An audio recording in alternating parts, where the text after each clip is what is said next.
This Week in Fish and Wildlife, sponsored by your local Montana Toyota dealers. Thursday morning time once again for This Week in Fish and Wildlife. We're on the road. We're at Bannack. Joining us this morning, Mark and Sharon Brown. I feel like I'm a little underdressed for our interview here this morning, Mark. Let's talk about your attire and how that all fits in with this event coming up on Saturday, or starting on this Thursday, Friday, Saturday. Well, Montana History Live Incorporated is a educational group. We were brought in 6 years ago. This will be our 7th Living History Interpretation program. It'll be 4 days. The Thursday and Friday we have schools bringing field trips in. It's basically, we go back to 1862.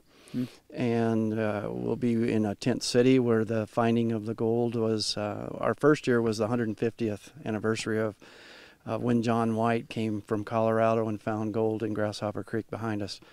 And we'll have about 40 interpreters here that'll be doing first-person interpretation, and it's a day in the life of Bannack. So the visitors that come can expect to be able to travel back in time. It is possible. Let's make no mistake about this. This isn't just something that you're in costume. When you say interpretation, that you've put some time into putting together your character, who you're going to be.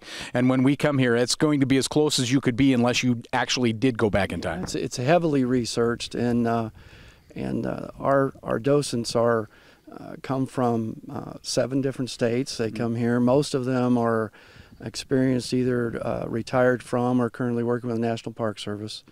And there's a lot of fidelity when it comes to trying to be accurate. And just come and expect to be able to go back in time. That's our goal. Perfect. I'm going to turn to Sharon for a minute. That really makes this work, doesn't it? If folks come in here, once you leave the car, leave that mindset, leave the 21st century, and get yourself into character, makes it a lot easier and a lot more fun for you folks too, doesn't it? You bet. It's a lot of fun talking with the kids, and they're answering their questions, and they'll get to see all kinds of different trades being performed. I'm the dressmaker, so they can come in and order some clothing from me, and yep. Why do you do this, Sharon? I mean, there's so many other things you could be doing over that long period of time instead of coming out here. You've spent so much time already working to research how this is going to be, making it authentic as possible. Why do you do it?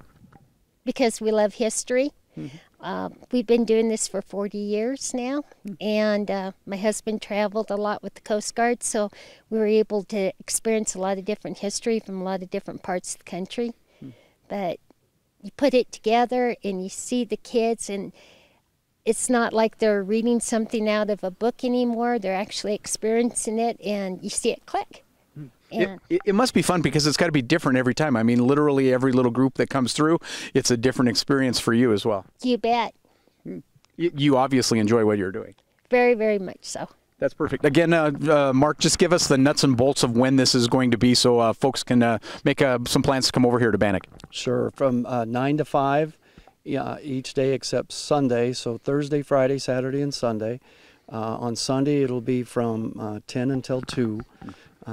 Sunday would be, this is a day in the life, so it's not like we rinse and repeat. You know, when you come, you'll see, just like if you got off the stage, you would see something. If you come another day, you'll see something else, and we'll be busy doing something else.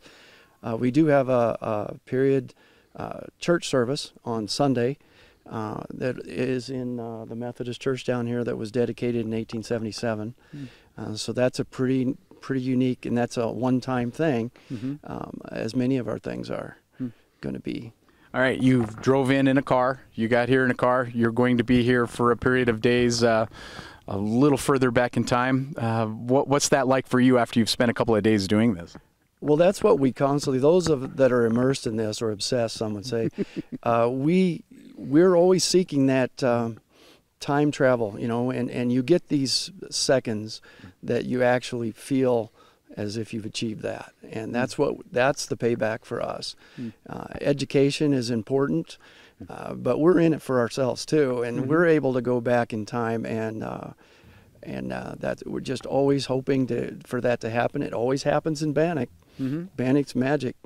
I was going to say, Sharon, that's one of the priceless things about where we are right here today is you can do that at any time. You folks don't have to be here. I'm able to do that at any time you come to Bannack. Exactly. There's so much here to experience and to see and to look inside the buildings, and you can get an idea of what it was like for them to come here and have nothing when they got here and living in tents, and gradually the city grew. That's fantastic. Again, Mark and Sharon Brown joining us this morning in This Week in Fish and Wildlife. We're in Bannack, a chance for you to travel back in time this weekend. This Week in Fish and Wildlife was brought to you by Toyota. Let's go places.